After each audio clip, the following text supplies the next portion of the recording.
یہ ذکر پہلے آ چکا ہے کہ لوط علیہ السلام سیدنا ابراہیم علیہ السلام کے بھتیجے تھے۔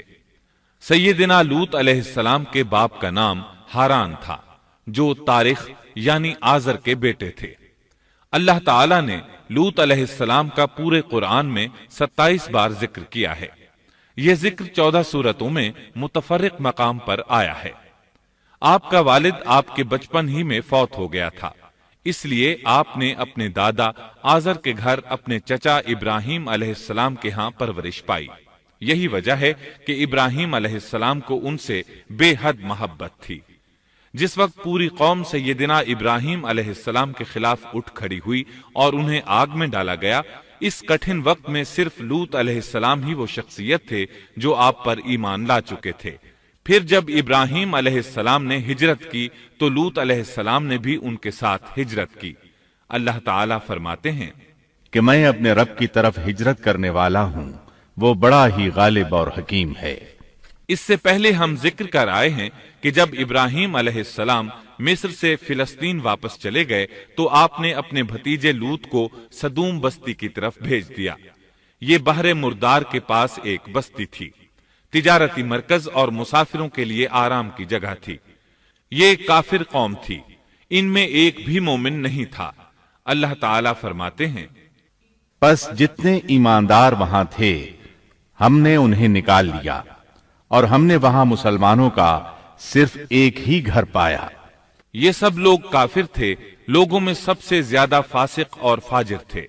ان لوگوں نے ایسی برائیاں ایجاد کی کہ ان سے پہلے کائنات میں کسی نے نہ کی تھیں۔ چنانچہ اللہ فرماتے ہیں جب لوط نے اپنی قوم سے کہا تم ایسی فحاشی اور بے حیائی کا ارتکاب کرتے ہو جو جہانوں میں تم سے پہلے کسی شخص نے نہیں کی۔ پھر اللہ فرماتے ہیں کیا تم عورتوں کو چھوڑ کر مردوں سے حاجت پوری کرتے ہو، بلکہ تم حد سے بڑھنے والی قوم ہو۔ اس کام یعنی اغلام بازی اور جنسی بے راہ روی کو قوم لوط نے شروع کیا، لیکن بعض کہتے ہیں یہ تو فطری چیز ہے اور بعض کہتے ہیں یہ جنات سے شروع ہوئی۔ بہرحال یہ فسق و فجور اور گھناؤنا جرم اسی قوم سے شروع ہوا۔ فرشتوں کی زبانی اللہ تعالیٰ نے فرمایا فرشتوں نے کہا کہ ہم گناہگار قوم کی طرف بھیجے گئے ہیں۔ پھر کہنے لگے مگر خاندان لوط کہ ہم ان سب کو تو ضرور بچا لیں گے، سوائے اس کی بیوی کے کہ ہم نے اسے رکنے اور باقی رہ جانے والوں میں مقرر کر دیا ہے۔ اسی طرح لوط علیہ السلام نے ان سے کہا کیا تم جہان والوں میں سے مردوں کے ساتھ شہوت رانی کرتے ہو، اور تمہاری جن عورتوں کو اللہ نے تمہارا جوڑ بنایا ہے ان کو چھوڑ دیتے ہو، بلکہ تم ہو ہی حد سے گزر جانے والے۔ اللہ تعالیٰ نے قرآن میں کتنے ہی مقامات پر اس گناہ کی برائی اور قباحت بیان فرمائی ہے، اس لیے کہ یہ نہایت سنگین اور گھناؤنا جرم ہے۔ اللہ تعالیٰ فرماتے ہیں اور لوط کا ذکر کر جبکہ اس نے اپنی قوم سے کہا کہ کیا باوجود دیکھنے بھالنے کے پھر بھی تم بدکاری کرتے ہو؟ یہ کیا بات ہے کہ تم عورتوں کو چھوڑ کر مردوں کے پاس شہوت سے آتے ہو؟ حق یہ ہے کہ تم بڑی ہی نادانی کر رہے ہو۔ اللہ تعالیٰ نے اس قوم کی قبیح خصلتوں کا جتنا ذکر کیا ہے کسی اور قوم کا نہیں کیا۔ انہیں کافر، مجرم، جاہل اور حد سے بڑھنے والا کہا گیا، کہیں فضول خرچی کرنے والے اور فاسق کہا گیا۔ یہ تمام برائیاں ان میں موجود تھیں۔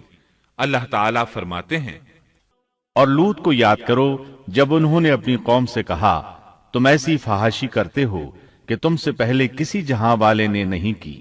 کیا تم مردوں کے پاس بدفعلی کے لیے آتے ہو اور راستوں میں ڈاکے ڈالتے ہو اور مجالس میں نہایت برے کام کرتے ہو؟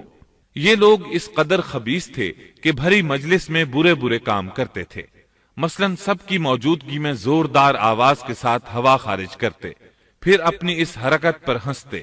غرض یہ کہ برائی کی تمام تر صفات ان میں موجود تھیں۔ لوط علیہ السلام پھر بھی انہیں سمجھاتے رہے، لیکن وہ جھٹلاتے ہی رہے۔ اللہ تعالیٰ فرماتے ہیں قوم لوط نے پیغمبروں کو جھٹلایا، جبکہ ان کے بھائی لوط نے ان سے کہا کہ تم اللہ کا خوف نہیں رکھتے۔ میں بلا شبہ تمہاری طرف امانت والا پیغمبر ہوں، اللہ سے ڈرو اور میری اطاعت کرو، اور اس کام پر میں تم سے کوئی اجرت اور مزدوری نہیں چاہتا۔ میرا اجر تو صرف اور صرف